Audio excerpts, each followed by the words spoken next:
Hello friends, welcome to Ramas Arusuvai kitchen. நாம் இன்னைக்கு இந்த வீடியோவில் என்ன பார்க்க போறோம்னா ரொம்பவே சூப்பரான இன்ஸ்டண்ட்டாக செய்யக்கூடிய வீட் ஃப்ளவர் அல்வா தான் எப்படி செய்யலாங்கிறத பார்க்க போகிறோம்.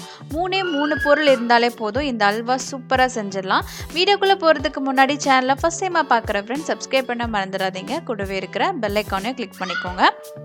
இந்த அல்வா செய்கிறதுக்கு நான் ஒரு சின்ன டம்ளரில் ஒரு கப்பு தான் எடுத்திருக்கேன். ஒரு கப் அளவுக்கு கோதுமை மாவு எடுத்துக்கலாம். இதை பார்த்தீங்கன்னா ஒரு ட்ரை பேனில் சேர்த்துட்டு நல்லா ரோஸ்ட் பண்ணிக்கோங்க. ஏன்னா ரோஸ்ட் பண்ணும்போது அந்த வீட் ஃப்ளாரில் ஒரு ஸ்மெல் வரும். அதை நீங்கள் அல்வாவாக செய்யும்போது அந்த டேஸ்ட் அப்படியே இருக்கும். அந்த வீட் ஃப்ளாரோட ரா டேஸ்ட் அப்படியே இருக்கும். அதனால தான் நம்ம இந்த கடாயில் சேர்த்து நல்லா அதை ரோஸ்ட் பண்ண போகிறோம். இந்த மாதிரி ரோஸ்ட் செய்யும்போது உங்களுக்கு அந்த ஃப்ளேவர் வராது. ஸோ சாப்பிட்றதுக்கும் ரொம்பவே நல்லாயிருக்கும். இது ஒரு 5 நிமிஷம் நல்லா நம்ம ரோஸ்ட் பண்ணிக்கலாம். அந்த ரோஸ்ட் பண்ண பவுடரை நம்ம தனியாக எடுத்து வச்சுக்கலாம். இப்போ அதே பேனில் பார்த்தீங்கன்னா நான் எந்த கப்பில் கோதுமை மாவு எடுத்தேனோ அதே கப்பில் தான் 3/4 கப் அளவுக்கு நெய் எடுத்திருக்கேன். உங்களுக்கு நெய் நிறையா சேர்த்துக்கணும் ஆசையாக இருந்தால், அது நிறையா சேர்த்துக்கணும்னு நினச்சிங்கன்னா நீங்கள் 1 கப் அளவு கூட எடுத்துக்கலாம். அதாவது எந்த கப்பில் கோதுமை மாவு எடுத்துக்கிறீங்களோ அதே கப்பில் 1 கப் எடுத்துக்கலாம். நான் ஒரு 3/4 கப்பு மட்டும்தான் நெய் எடுத்திருக்கேன். நெய் நல்லா சூடான பிறகு நம்ம நட்ஸ் எல்லாம் சேர்த்துக்கலாம். நான் பாதாம் பருப்பும் முந்திரி பருப்பும் மட்டும் சேர்த்துருக்கேன். நீங்கள் உங்கள் கிஸ்மிஸ் பழம், அப்புறம் பார்த்திங்கன்னா பிஸ்தா பருப்பு, இதெல்லாம் கூட நீங்கள் சேர்த்துக்கலாம். இதை கட் பண்ணி நல்லா ரோஸ்ட் பண்ணி அதாவது கட் பண்ண நட்ஸை சேர்த்து நல்லா ரோஸ்ட் பண்ணி எடுத்துக்கலாம். ஸோ நல்லா ரோஸ்ட் ஆகிடுச்சு. இதையும் நம்ம தனியாக எடுத்து வச்சிடலாம். இப்போ இந்த நெய்யில் பார்த்தீங்கன்னா நம்ம ஏற்கனவே ரோஸ்ட் பண்ணி வச்சுருக்கிற அந்த கோதுமை மாவு சேர்த்துக்கோங்க. சேர்த்துட்டு நல்லா மிக்ஸ் பண்ணிக்கோங்க. நல்லா வறுத்துக்கோங்க. இப்போ இது இந்த கலர் இந்த எல்லோயிஷ் கலரில் இருக்குது. இது நல்ல ஒரு டார்க் ப்ரௌன், டார்க் கிடையாது, ஒரு லைட் ப்ரௌன் வர்ற வரைக்கும் நல்லா நம்ம ஃப்ரை பண்ணிகிட்டே இருக்கணும் அந்த நெய்யில். அப்படின்னா தான் உங்களுக்கு அல்வாவோட டேஸ்ட் ரொம்ப சூப்பராக இருக்கும். கைவிடாமல் கொஞ்சம் கிளறணும், இல்லாட்டி உங்களுக்கு கீழே பேர்ன் ஆக ஆரம்பிச்சிடும். இப்போ இது ஃப்ரை ஆகிருக்கிற சமயத்தில் நம்ம சுகர் சிரப் ரெடி பண்ணிக்கலாம். அதுக்கு ஒரு கிண்ணத்தில் 1 கப் அளவுக்கு சர்க்கரை எடுத்திருக்கேன். எந்த கப்பில் கோதுமை எடுத்தோமோ அதே கப்பில் நம்ம 1 கப் அளவு சர்க்கரை எடுத்துக்கலாம். அதில் ஒரு 3 கப் அளவுக்கு தண்ணி சேர்த்துக்கோங்க. இந்த சுகர் சிரப் பார்த்தீங்கன்னா அந்த சுகர் நல்லா அந்த தண்ணியில் மெல்ட் ஆகி சிரப் ஆனால் மட்டும் போதும்.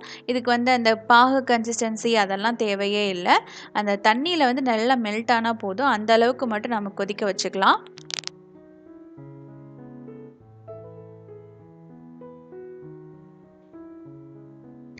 இப்போ இந்த சுகர் சிரப் ரெடி பண்ணுற சமயத்தில் பார்த்தீங்கன்னா நமக்கு கோதுமையும் பாருங்கள், அந்த வீட் ஃப்ளாரோட இருந்த கலரும் இப்போ இருக்கிற கலரும் பார்த்தீங்கன்னா அந்த ப்ரௌன் கலர் வந்துருச்சு. ஸோ இது நல்லா நல்லா நம்ம மிக்ஸ் பண்ணிட்டோம். இப்போ இந்த ஸ்டேஜில் தான் அந்த சுகர் சிரப்பை சேர்த்துக்க போகிறோம். அடுப்பை ஒரு மீடியம் ஃப்ளேமில் வச்சுக்கோங்க. அதை கொஞ்சம் லோ ஃப்ளேம்லேயே வச்சுக்கலாம். வச்சுட்டு அதுக்கப்புறம் பார்த்தீங்கன்னா கொஞ்சம் கொஞ்சமாக அந்த சுகர் சிரப்பை மிக்ஸ் பண்ணிகிட்டே சேர்த்து மிக்ஸ் பண்ணுங்கள்.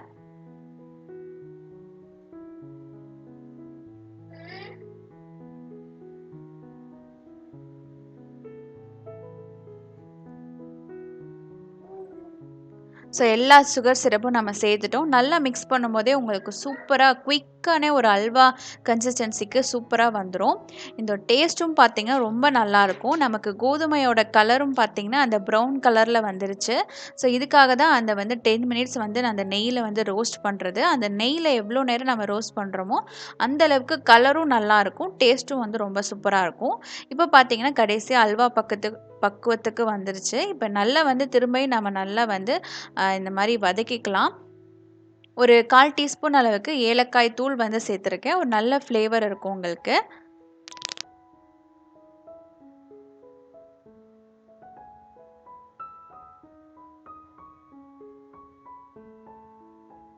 இப்போ இதில் பார்த்தீங்கன்னா நம்ம நட்ஸ் சேர்த்துக்கலாம். கடைசியாக நம்ம ஃப்ரை பண்ணி வச்சுருக்கிற அந்த நட்ஸையும் சேர்த்துக்கோங்க.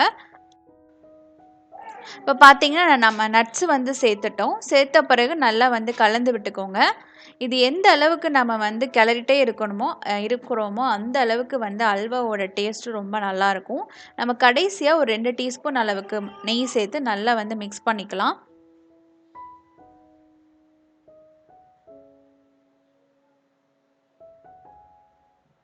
உங்களுக்கு நெய்யோட ஃப்ளேவர் ரொம்ப பிடிக்கும்னா, இன்னும் நெறைய வந்து நெய் கூட நீங்க சேர்த்துக்கலாம். இன்னும் எக்ஸ்ட்ராவா ஒரு 2 இல்லன்னா 4 டீஸ்பூன் அளவுக்கு நெய் சேர்த்து கூட நம்ம கிளறிக்கலாம். அந்த அளவுக்கு நம்ம நெய் சேர்க்கும்போது, உங்களுக்கு அல்வாவோட டேஸ்ட்டும் நல்லாயிருக்கும். அந்த கன்சிஸ்டன்சியும் நல்லாயிருக்கும். இப்ப நாம கடைசியா வந்து வதக்கிட்டு அப்படியே நம்ம இறக்கிற வேண்டியதுதான். சூப்பரான இன்ஸ்டன்ட்டான ஒரு வீட் ஃப்ளார் அல்வா. டேஸ்ட்டும் பார்த்தீங்கன்னா ரொம்ப சூப்பரா இருக்கும். அதே சமயம் ரொம்ப ஹெல்த்தியான அல்வா கூட. கண்டிப்பா ட்ரை பண்ணி பாருங்க. உங்க ஃபேமிலியில இருக்கிற எல்லாருக்குமே ரொம்ப பிடிக்கும். நம்ம நெக்ஸ்ட் ஒரு சூப்பரான வீடியோல சந்திக்கலாம். தேங்க் யூ ஃபார் வாட்சிங்.